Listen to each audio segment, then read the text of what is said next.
C Joseph Vijay எனும் நான்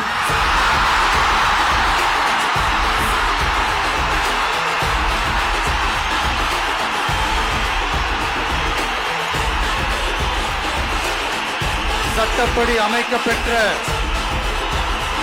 இந்திய அரசியல் அமைப்பின்பால் உண்மையான நம்பிக்கையும் மாறா பற்றும் கொண்டிருப்பேன் என்றும் இந்திய நாட்டின் ஒப்பில்லாத முழு முதல் ஆட்சியையும் ஒருமையையும் நிலை நிறுத்துவேன் என்றும் தமிழ்நாட்டு அரசின் முதலமைச்சராக உண்மையாகவும் உளச்சான்றின்படியும் என் கடமைகளை நிறைவேற்றுவேன் என்றும் அரசியல் அமைப்பிற்கும் சட்டத்திற்கும் இணங்க